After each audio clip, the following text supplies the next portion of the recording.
Young Benjamin Franklin, Session 1, Unit 9, Lesson 1. A Studious Boy. Benjamin Franklin was born in Boston on the 17th of January, 1706. His parents were poor people who lived in a humble home on Milk Street, and he was the youngest son in the family of 17 children. Little Benjamin learned to read almost as soon as he could talk. He was so bright and studious that his parents wished to educate him for the ministry. When he was 8 years old, they sent him to the Latin school where boys were prepared for Harvard College. He learned very fast and soon made his way to the head of the class. But his father had little money and could not afford to keep Benjamin in school, so they gave up the plan of educating Benjamin to be a preacher. After leaving the Latin school, Benjamin went to a school where he learned to write and to calculate, two skills necessary to one who was to follow a trade. When he was 10 years old, he was taken out of school altogether. Although so young, there were many things he could do, and his father needed his help. Mr. Franklin was a candle maker, and for 2 years he kept Benjamin busy cutting wicks, molding candles, and waiting on customers. But the lad did not like the business. When he saw the ships come into the harbor with their cargoes of goods from strange lands beyond the sea, he thought that he would like above all things to be a sailor. But his father objected to this and kept him in the shop more closely than ever. Then he turned his attention to books. Benjamin could find no books written especially for children, because there were few, if any, to be found. Still, he read all the books he could get a hold of. Sometimes he would borrow a volume and sit up nearly all night reading it so as to return it promptly. When James Franklin, one of Benjamin's brothers, set up a printing press in Boston, his father said, "Here's a chance for Benjamin. He's a lover of books. He shall learn to be a printer."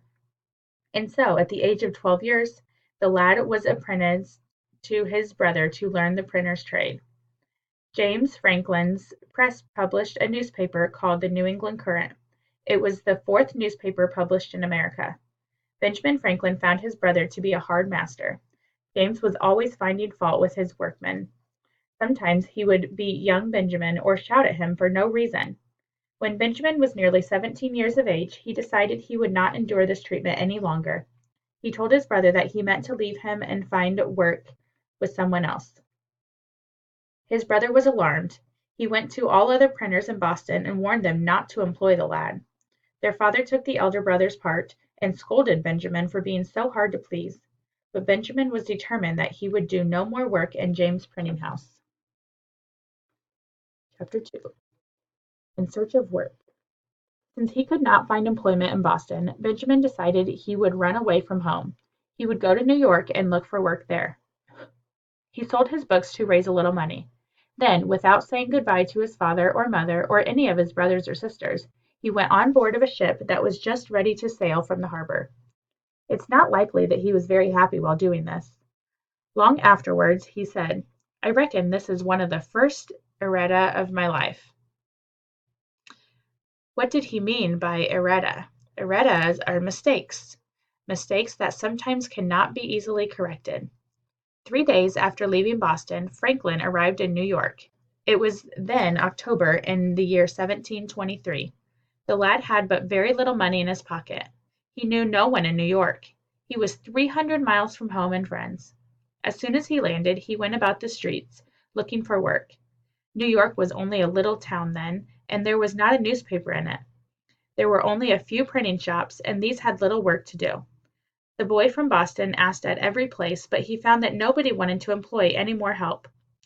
At one of the little shops, Franklin was told that perhaps he would find work in Philadelphia. Philadelphia at that time was a larger and much more important place than New York. Franklin decided to go there without delay. It would be easier to do this than to give up and try to return to Boston. But Philadelphia was 100 miles farther from home, and 100 miles was a very great distance in those days.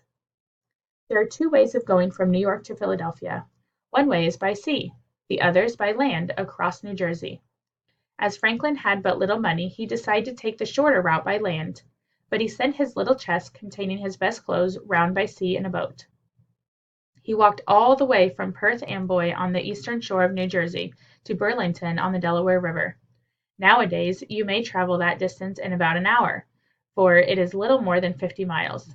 But at that time there were no railroads, and for nearly 3 days Franklin trudged along lonely wagon tracks in a pouring rain. At Burlington he was lucky enough to be taken on board a small ship going down the river. Burlington is not more than 30 miles from Philadelphia. But the boat moved very slowly, and as there was no wind, the men took turns at rowing. Night came on, and they were afraid that they might pass by Philadelphia in the darkness. So they landed and camped on the shore, among the reeds and bushes, until morning. Early the next day, which chanced to be Sunday, they arrived at Philadelphia. Benjamin Franklin stepped on shore at Market Street. No one who saw him could have guessed that he would one day be the greatest man in the city. He was indeed a sorry-looking fellow. He was dressed in his working clothes, and he was very dirty from being so long on the road and in the little boat. Here's the story of what happened to him on the first day in Philadelphia, as Benjamin Franklin told it in his own words. Chapter 3, That First Day in Philadelphia, from the Autobiography of Benjamin Franklin. I was in my working dress, my best clothes being to come round by sea. I was dirty from my journey. My pockets were stuffed out with shirts and stockings, and I knew no soul or where to look for lodging. I was fatigued with travelling, rowing, and want of rest. I was very hungry, and my whole stock of cash consisted of a Dutch dollar and about a shilling in copper. The latter I gave the people of the boat for my passage, who at first refused it on my account of my rowing, but I insisted on their taking it. A man is sometimes more generous when he has built a little money than when he has plenty, perhaps through fear of being thought to have but little. Then I walked up a street, gazing about, till near the market house I met a boy with bread. I had made many a meal on bread, and inquiring where he had bought it, I went immediately to the baker's he directed me to, in Second Street, and asked for biscuit, intending such as we had in Boston, but they, it seemed, were not made in Philadelphia. Then I asked for a threepenny loaf, and was told that they had none such. So, not knowing the difference of money, or the greatest cheapness of the names of the bread, I bade him give me 3 penny worth of any sort. He gave me, accordingly, 3 great puffy rolls. I was surprised at the quantity, but took it, and having no room in my pockets, walked off with a roll under each arm and eating the other. Thus I went up Market Street as far as Fourth Street, passing by the door of Mr. Reed, my future wife's father, when she, standing at the door, saw me and thought I made, as I certainly did, a most awkward and ridiculous appearance. I then turned and went down Chestnut Street and part of Walnut Street, eating my roll on the way. Coming round, I found myself again near the boat I came in, to which I went for a draught of the river water, and one of my rolls having satisfied me, I gave the other 2 to a woman and her child who had come down on the river in the boat with us, and were waiting to go further. Thus refreshed, I walked again up the street, which by this time had many clean-dressed people in it who were all walking the same way. I joined them, and thereby was led to a great meeting-house of the Quakers near the market. I sat down among them, and after looking round a while and hearing nothing said, being drowsy through labor and want of the rest of the preceding night, I fell fast asleep, and continued so till the meeting broke up, when one was kind enough to rouse me. This was, therefore, the first house I was in, or slept in Philadelphia.